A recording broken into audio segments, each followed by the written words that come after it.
Hello, my dear students. Welcome back to your English class. Today we are going to read the poem Woodman Spare That Tree. As you know, trees are the essential for life on earth. They give us oxygen, make the soil fertile, and provide food and shelter to animal and humans. In this poem, the poet wants to save a tree, and he requested to the woodcutter to not to cut the tree, and this tree was planted by his grandfather near his house. This poem is the expression of emotion and strong relationship between tree and the poet's childhood memories and his great love towards the tree. This poem is written by the George Pop Morris. He was an American editor, poet, and songwriter. Let's read and enjoy the poem. Number 1. Woodman, spare that tree, touch not a single bough. In youth it sheltered me, and I will protect it now. In these 4 lines, the poet requests to woodcutter to leave that tree, to spare that tree. He says not to cut a single branch of this tree because he is here, and he says that when I was a child, this tree sheltered me, and it was my turn to protect this tree from you. It was my forefather's hand that placed to it near his cot. Their woodman, let it stand, thy axe shall harm it not. Then the poets say, it was my grandfather who planted tree, and it was planted near my grandfather's cot. The poet requests to the woodman, let it stand as it is, and don't cut or harm this tree with your axe.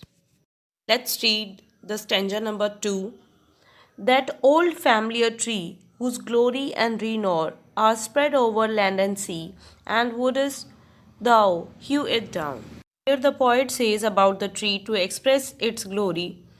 He tells that it is an old family tree, and everyone knows that its glory is spreaded all over land and sea near their house and near the place. After this, he asks to Woodman, how can you cut it down? Because it is our family tree.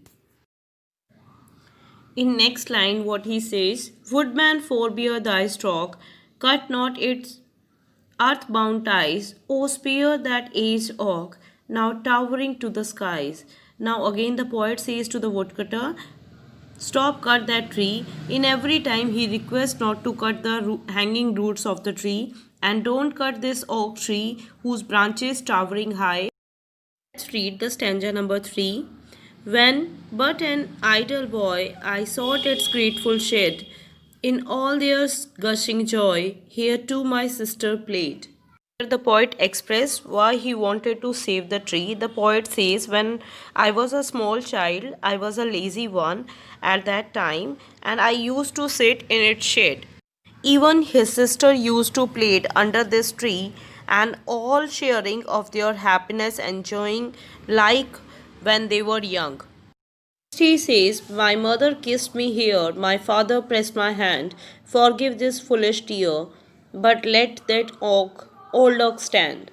The poet is remembering his childhood memories and says, my mother kissed me and my father pressed my hand with care under this tree.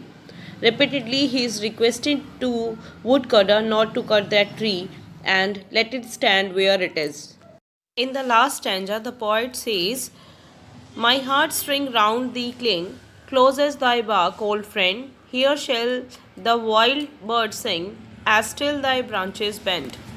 He says that till now my heartstring, that means his feelings are connected with this tree. He calls this tree as his old friend, best friend, to whom he doesn't want to lose. And the poet tells the wild bird sing on that tree, and the branches of the tree still bend for them. It was connected with the tree as its bark. The next line is, the old tree the storm will brave, as woodmen leave the spot, while I have a hand to save, thy axe shall harm it not. Here is the expression of courage that shows the old tree is very brave and courageous because it stands firm in front of the woodman. And woodman leave the spot after listening the poet's request and does not cut the tree. So this poem shows the expression of emotion and strong relationship between the tree and the poet's childhood and his great love towards the tree. By planting a tree, the man shows his love and loyalty for his this mother earth. When a tree is planted, it sets the progress of a nation, and it is directly or indirectly contributes to the nation growth. So we should plant more and more trees, and we should care of that trees also. Hope you like this poem. Have a nice day.